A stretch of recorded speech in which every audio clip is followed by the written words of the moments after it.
જય પધારેલા હરિગુરુ સંતનો જય નરભેરામ મહારાજ કી જય કૃષ્ણ કનૈયા લાલ કી જય.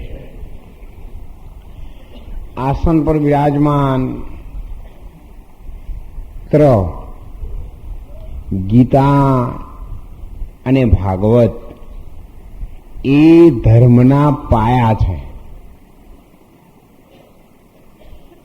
શું કહેવા માંગે છે?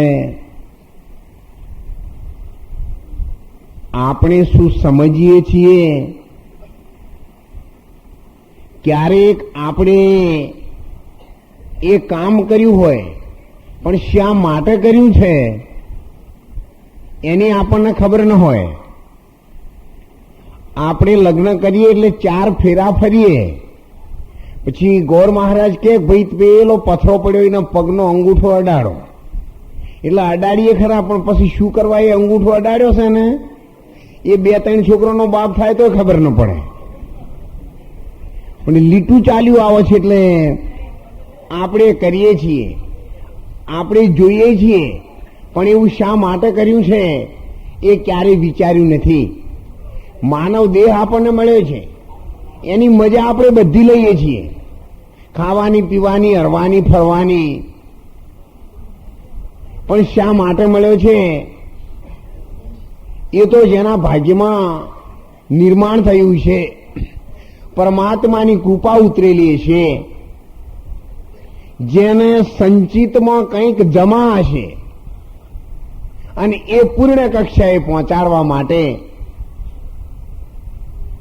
જેણે આ માનવ જન્મ મળ્યો છે એવું સમજશે એ જ પરમાત્માની દ્વાર સુધી આ નૌકાને લઈ જશે.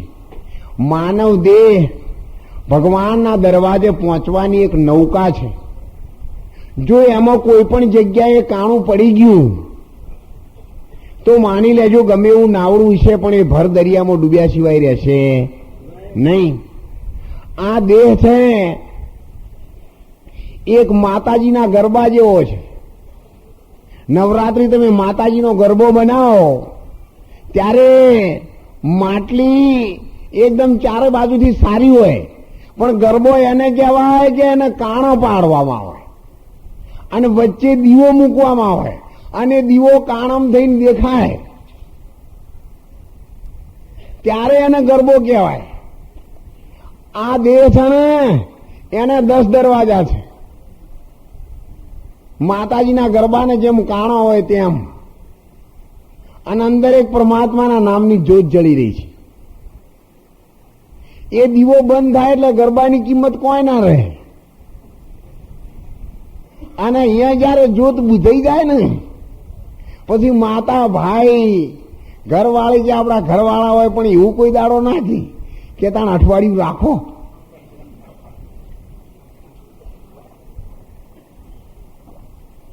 ગાડો ગાડો સૌ કોઈ કહે છે અને કાઢવાની વેળા થઈ. એ જીવને શ્વાસ તણી સગાઈ ઘરમાં ઘડી નહીં રાખે ભાઈ. કોઈ આપણને રાખવાનું નથી. એટલા માટે જે માનવ દેહ છે આવ્યો છે બરાબર છે. જબ તુમ આયા જગતમાં जगत हसे तुम रोई, ऐसी करनी कर चलो तुम हसो जग रोई. આપણો જયારે જન્મ લીધો ત્યારે બધા જ લોકો હસતા હતા અને જેનો જન્મ થાય તે રડે છે. ત્યારે સંતોએ એને શાન કરી કે તમે એવું સારું કાર્ય કરો કે જયારે તમારે જવાનું થાય, તમારે તેડવા કોઈ આવે ત્યારે તમે રાજી રાજી થઈને જાઓ. ના, એમ તો બહુ મજા આવે છે. નથી જવું આમ કહેવાનું ખરું કે જવું થવત કંટાળાથી, પણ જો આવવાનું થાય ને તો તરત કૂદકો મારી જાય. આ જીવને ખૂબ મજા આવી ગઈ. શરીર સારું હતું ત્યારે જીવે, પછી મોય રોગ થાય ને તોય કે ના હજુ જીવવું છે. પછી દવાખાનામાં કેટલાય ઓપરેશન કરીને દેહ સડી જાય, અંદરથી દુર્ગંધ આવે, તોય પણ કે ના હજુ જીવવું છે. એને એવા ઉકેડા જેવામાં રહેવું છે, સારું હતું ત્યારે રહેવું છે, એને શું કરવું છે જ ખબર નથી. એટલા માટે આ માનવ દેહ આપણને દરેકને પ્રાપ્ત થઈ ગયો છે. એ મૂડી ક્યારે ન ગુમાવી દો, એટલી જ ફક્ત આ માનવ દેહ પ્રાપ્ત કરીને આપણે કાળજી રાખવાની જરૂર છે. અને એનો ભેદ સદગુરુદેવ બતાવે છે, એની શાન કરે છે. મોતી પડ્યું મેદાનમાં ઓયા મૂર્ખા નરને નહીં જડે. સંત ઝવેરી જો આવી મળે તો સદગુરુ શાન કરે. એ કોમત હીરલો હાથથી તને અવસર આવો નહીં મળે. આ માનવ દેહ છે, અમૂલ્ય હીરો છે, એ ક્યારેય ગુમાવાઈ ન દે. એકવાર કોઈ અજાણ્યા માણસને હીરો મળ્યો, એને જઈને શાકભાજી વાળાને કહ્યું, ભઈલા પથરો હારો છે, તારે રાખવો છે કે લાય તાણ મને આપી દે 500 ગ્રામ શાકભાજી, તને જે ઈએ બે લઈ જા. કે ના, એમ તો 500 ગ્રામ જ નથી આલવો. કરિયાણા વાળા દુકાને ગયો કે ભાઈ આ પથ્થર રાખવો છે કે હા, કિલો ગોળ જોઈએ લઈ જા, અમે તારા કોમમાં ના આવતો હોય ને મારા વજન એમ કોમમાં આવશે. કે ના એમ નથી આપવો. સોનીના ત્યાં ગયો, સોનીએ કહ્યું ભાઈ ₹1,00,000 આપવો છે. પેલો ભાઈ સમજી ગયો ના હજુ આનું કોક ભારે આવું જોઈએ, આટલામાં નથી આલો. ઘેર આવ્યો પછી ને હોજુ ભાઈ હોનીથી ભારે કોણ હોય, એટલે કે ઝવેરી. ઝવેરીના ત્યાં ગયો, ઝવેરીને હીરો આપ્યો. એટલે ઝવેરી કહ્યું ભાઈ અત્યારે તમારે ₹1,00,000-2,00,000 જોઈએ તો તમે લઈ જાઓ, એની પૂરી કિંમત આપવા માટે તો હાલ રોકડા પૈસા મારી પાસે નથી. હજુ 1-2 લાખ રૂપિયા પડ્યા છે, એ આપી દઉં અને બાકીના પછી તમે લઈ જજો. પેલો ભાઈ કેવાનો અંત જ આવે એવો નહીં. તો આ શાકભાજી વાળાને શું મૂલ કર્યું, કરિયાણા વાળાને શું કર્યું. એટલા માટે આ હીરો છે શાકભાજીના મૂલ્ય પણ જતો રહેશે, 1 કિલો ગોળના ભાવમાં જતો રહેશે. કોઈને તો નક્કી જ કર્યું છે કે આ દેહ મળ્યો છે, ખૂબ સારો છે, ખાઓ પીઓ ને મજા કરો. ભગવાન મનખા જન્મ આલ્યો છે, કોઈ દુઃખ વેઠવા નહીં આલ્યો.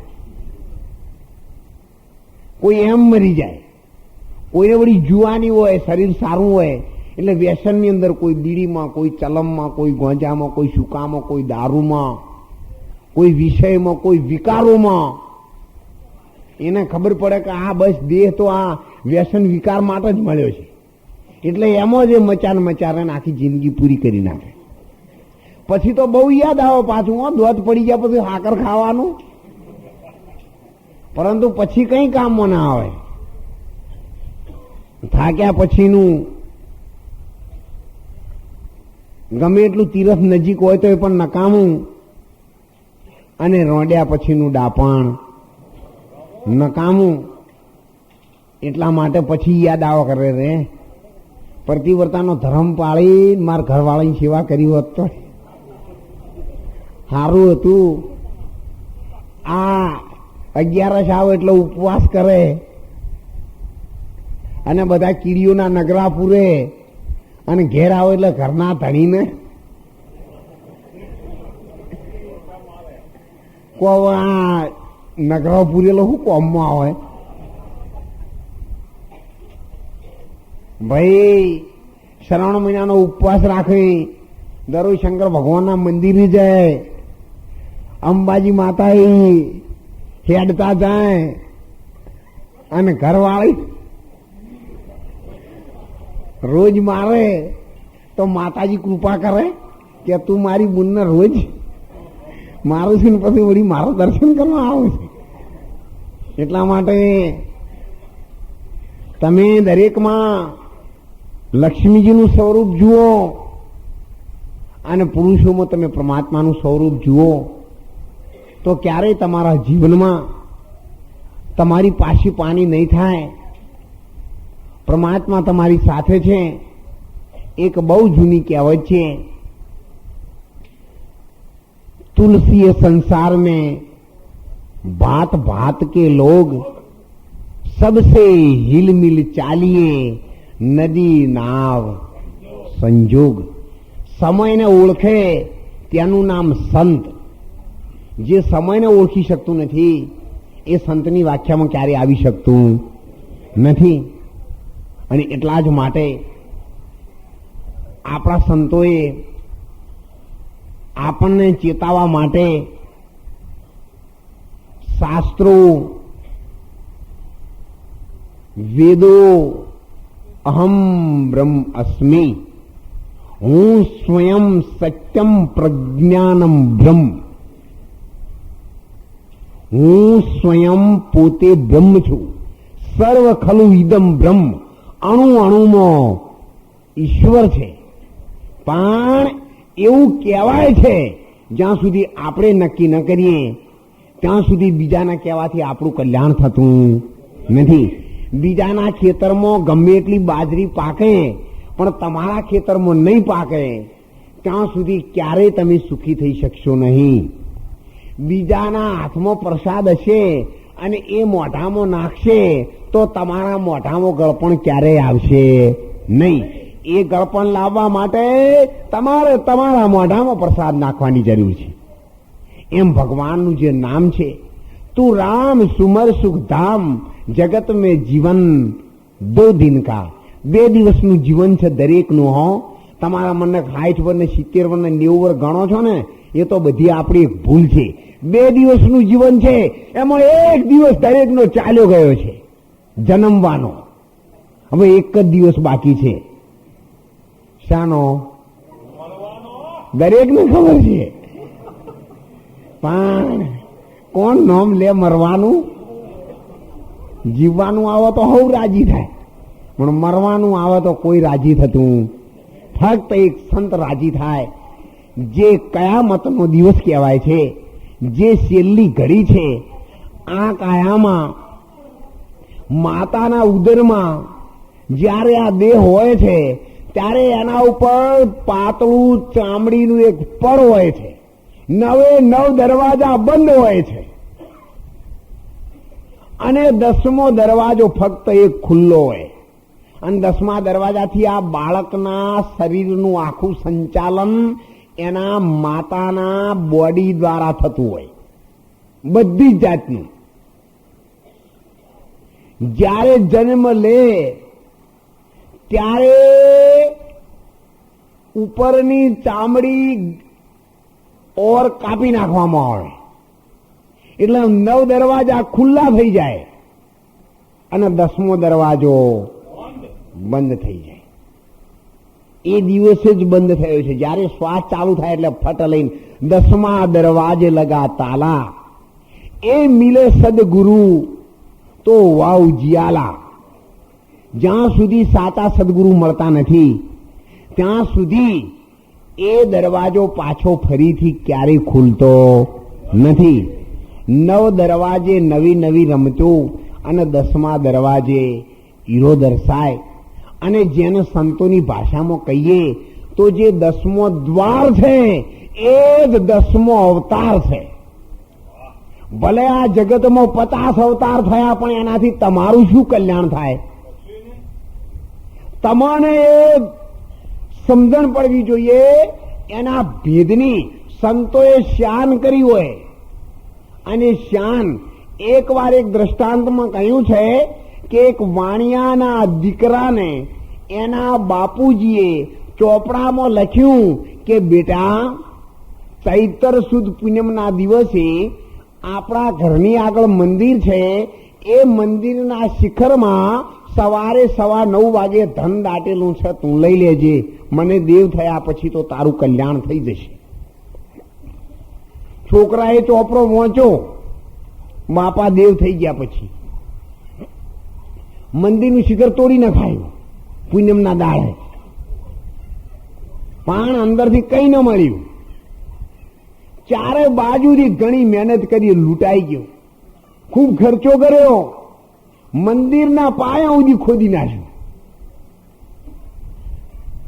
ત્યારે ઘણા બાળકોને એના મા બાપ શેલી ઘડી હોય ને, એટલે પછી કોઈ દી રામનું નામ લીધું ના હોય એટલે કાનમાં કહેવું પડે કે બાપા રામ રામ બોલો. પણ 80 વર્ષ નહીં બોલ્યા ને હવે કોઈ શેલા જતો બગાડે? અત્યાર સુધી આપણે જે કામ કર્યું છે એમાં બગાડ લાંબો શેડા જતો ભા ના બોલાવે.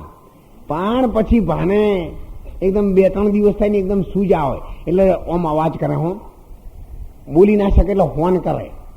એટલે છોકરા દોડમ દોડાઈને કોણ મળે, બાપા બાપા તમારો વચન નહીં નીચે પડવા દીયો, હો તમે કહો એમ કરીશું, 12મું કરીશું, સમાજે જમાડશું, બેન દીકરીઓનો પૂન ખૂબ કરશું. છોકરાને શું છે એને મને હમણાં કહો બતાવ.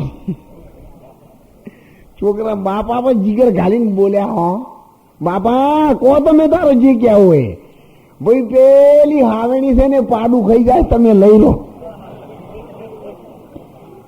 કઈ બાપો મરી ગયા લ્યો કહો. હવે આપણે આ જીવની આશા ડુંગર જીવડી મરણ પગલોની હેઠ લાખો લખપતિ લૂંટાઈ ગયા અને લૂંટાણા મોટા કરોડપતિ શેઠ. એ માયા તું તો બોત અટારી, તને મેં ના જાણી. માયા લાગે મીઠડી, મીઠડા તારા વેણ. તું છે કાળી નાગણી, માહી કામણ ગારા નેણ. કામણ ગારા નેણ ખલકને ખૂબ નચાવે, કહત હે હેમાનંદ. એ માયા ભલ ભલાને ભૂલાવે.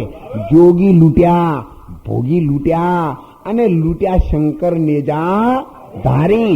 પારાસરને એક પલમાં લૂંટ્યા હતા.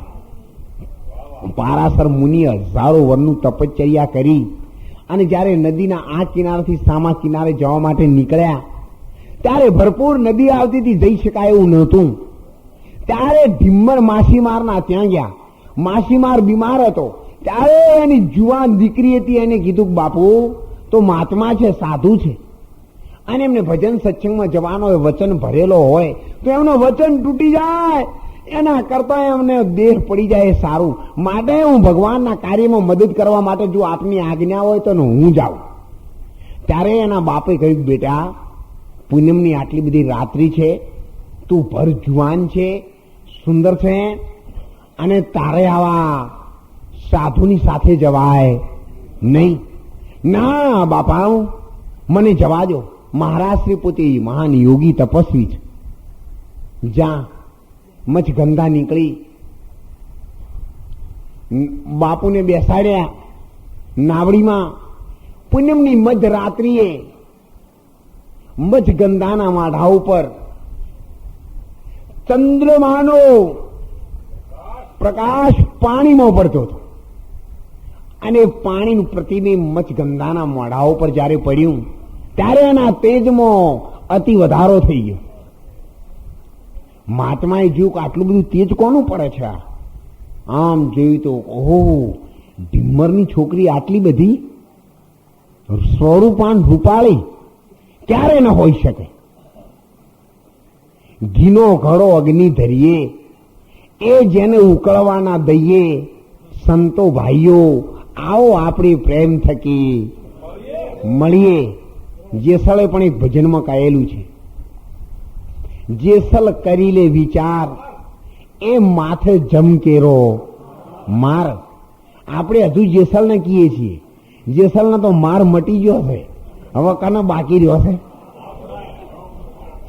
એ જેસલને જવા દો ને, આપણા હોમી ઓગળી લાવો. અત્યારે તો જેસલના રૂપમાં આપણે છીએ, એટલે આપણે આપણા હોમી ઓગળી લાવો અને એને કહો કે એ જેસલ તું જીવનમાં યાદ રાખજે. એ આવો ને જેસલ રાય, આપણે પ્રેમ થકી મળીએ. પૂરા સંત હોય ત્યાં જઈ અને ભળીએ. અને ઓલા ભજનમાં ડુંગરપરી મહારાજે પણ કહ્યું છે, અધૂરાથી પ્રીત ન કરીએ.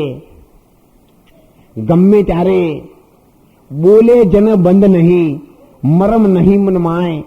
ઉનકે સંગ કબૂ ન જઈએ, સોળ ચડે જંગલની માય. અને એની સંગે જેને વચનની પ્રતીત નથી, જેને બોલ્યા પછી બોલીને બીજું બોલે છે, એના સંગમાં તમે ભગવાનની લાઈનમાં આવ્યા પછી ક્યારે ન થજો, નહીતર ગમે ત્યારે ભર દરિયે તમારું નાવડું એ ડૂબાડી દેશે. એનું ડૂબ્યું છે, ડૂબેલો ડૂબાડે અને તરેલો તારે. ત્યારે મચગંધાના મોઢાનું તેજ જોઈને મહાત્માનું મન ચલાયમાન થઈ ગયું. અને મન જયારે કોઈનું પણ ચલાયમાન થાય ત્યારે સંતોએ કહ્યું છે, મન રે શાંતા દેખીને સનમુખ ચાલીએ.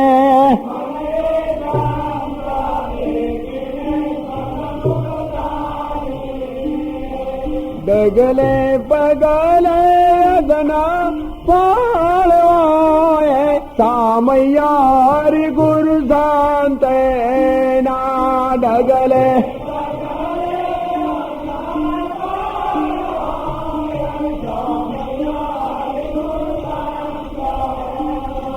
તારા ઠેકાણે તું હરીને ઢેરાવા જે.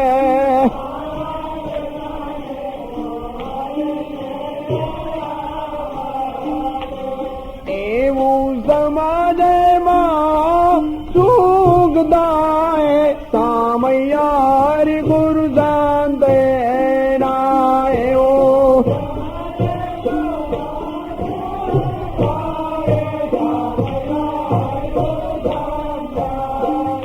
બોલીએ સદગુરુદેવ કી જય. જ્યારે આ મન તમારું બહુ ચલાયમાન થાય ત્યારે તમે એને સંતોના ચરણોમાં ઝુકાવી દો.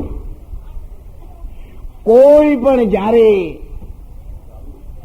શ્રીના સ્વરૂપ ઉપર જો તમારું મન બહુ લોભાય તો એની સામે તમે કોઈ પણ દેવી શક્તિનો ફોટો લાવીને તમારી નજર સમક્ષ રાખો એટલે તમારી વિકારની દ્રષ્ટિ ત્યાંથી નીકળી જશે. બીજો વિકારને હટાવવા માટે જ્યારે તમારી દ્રષ્ટિમાં વિકાર આવે ત્યારે તરત જ આપણી પોતાની મા બહેનને તમે સામે લાવો એટલે આ જગતમાં કોઈના ઉપર ક્યારેય તમને દ્વેષ બુદ્ધિ કદી પ્રગટ થશે નહીં. અને જ્યાં સુધી ભક્તિની લાઈનમાં આ પગથિયું પેલું જળવાશે નહીં ત્યાં સુધી તમારી નાવડીમાં એક છિદ્ર પડેલું છે અને ગમે ત્યારે ભર દરિયામાં ડૂબ્યા સિવાય રહેશે.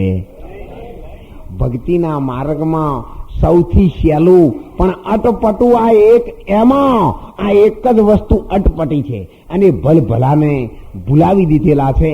ત્યારે પારાસર મુનિ એટલી તપશ્ચર્યા કરી હતી એ ભૂલી ગયા અને મચગંધાનો હાથ બેઠા થઈને ભર દરિયામાં પકડી પાડ્યો. ત્યારે મચગંધાએ કહ્યું, બાપુ હું તો આપને મહાન દિવ્ય પ્રકાશમય આત્મા સમજી આનું એક ભગવાનના કાર્યમાં મદદ કરવા માટે આવી છું, પણ સંતોએ કહ્યું છે જહાં કામ તહાં રામ નહીં અને રામ તહાં નહીં કામ. તુલસી દોનું ન રહે રવિ રજની એક ઠામ. સૂર્ય અને અંધારું બે એકી સાથે રહી શકતું નથી. એમ જ્યારે કામ પ્રગટ થાય છે ત્યારે રામ હૃદયમાં રહેતો નથી. અને જો રામનું સ્થાન રહે તો કામની કોઈ તાકાત નથી કે જે તમારી સામે આવી શકે. પરંતુ ક્યારે હું પદ ધરો ન કોઈ એક દિન મરી જવાના, મરી જવાના ખાકમાં ખપી જવાના. હું પદ પણ જો તમે એવું વિચાર્યું કે હવે કામ મારા કંટ્રોલમાં આવ્યો છે તો બીજા દાડે લાત પડશે. નારદજીના મનમાં થયું કે હું આ જગતમાં કામને જીત્યો છે. ત્યારે શંકર ભગવાન શું કહેવાય વિષ્ણુ ભગવાનના ત્યાં ગયા. ત્યારે લક્ષ્મીજીએ કહ્યું, પધારો પધારો નારદજી, પધારો, આજે તો બહુ આનંદમાં આવ્યા છો. ત્યારે કહેવા લાગ્યા, હા કેમ આનંદમાં ન હોય, મેં કામને જીત્યો છે. ત્યારે નારાયણ ભગવાન વિષ્ણુ કહેવા લાગ્યા કર નારદ, જે નહોતું કહેવાનું ને એ તમે કહી દીધું. તમે પુણ્ય કર્યું હોય તો પેલા કહેવા માંડો, પણ પાપ કર્યું હોય, ખરાબ કામ કર્યું હોય કોઈ દાડો કીધું. એટલા માટે જે સૌ ઠપકો આપ્યો છે એ તોરલે, એ પાપ તારું પોકાર જાડેજા ધર્મ તારો સંભાળ, તો તારી બેડલીને બુડવા નહીં દઉં. એટલી ગેરંટી સંતો આપે છે. પણ ક્યારે? જ્યારે આપણે આપણું પાપ પોકારતા રહીએ. ધર્મને તો ફક્ત યાદ કરવાની જરૂર છે, એને કોઈ દિવસ બીજાની આગળ ગાવાની જરૂર નથી. અને એવા અંતરના સાચા ભાવથી આપણી આ નાવડી છે એ પરમાત્મા તરફ પહોંચાડવા સંતોએ કહ્યું છે, હરી મારું ગાડું તું ક્યાં લઈ જાય હું કઈ ન જાણું. પાપ પુણ્યના બે પૈડા ઉપર આ મારું ગાડું હાલ્યું જાય. આ દરેકનું ગાડું એમાં ચાલતું થયું છે, ચાલી નીકળ્યું છે. કોઈ ચલે ગયે, કોઈ ચલ રહે, કોઈ ચલને કે તૈયાર ખડે. અને એ મચ્છગંધાના ઉપર મન મોદવાની સાથે જ હજારો વર્ષનું તપશ્ચર્યા એક ઘડીના 6 ભાગમાં એમણે ખોઈ નાખી હતી. મચ્છંદરનાથ એક ઘડીના 6 ભાગમાં સંસારમાં લપેટાઈ ગયા હતા.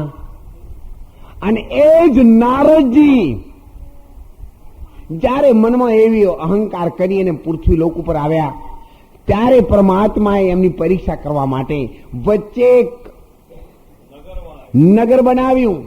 અને એ નગરમાં એક બેન હતી, એ એનું રાજ કરતી હતી. એનું નામ વિશ્વમોહિની હતું. નારદજીએ કહ્યું, ભાઈ કોણ છે એનું રાજ કરો? કે અમારે બેન છે. તો ચાલો એની પાસે. ત્યાં ગયા અને જોયું. નારદજી કે હા, આટલું બધું રૂપ જો. આ ગઈકાલે તો અભિમાન કર્યું હતું કે હું જીત્યો, અને બીજા દાડે હવે આ ઓગળવાનો વારો આવ્યો. આપણે ભજન સત્સંગમાં કે મંદિર જઈએ ને એટલે હાથ જોડીએ. હવે બીડી નહીં પીવી હો. ભગવાન મારી માર્યો, આ મન કબજે કરે છે. પછી પાછા બહાર આવ્યા. પછી ના તાણ હું હમણાં સવારે પીધી હતી, આજનો દાડો પી લેવા દાડા હાથમાં આવી. અને કાલથી બધું હારવાનો થાય. હવે જે આજ હારવાનો થતો નહીં, કાલ હારવાનો થાય.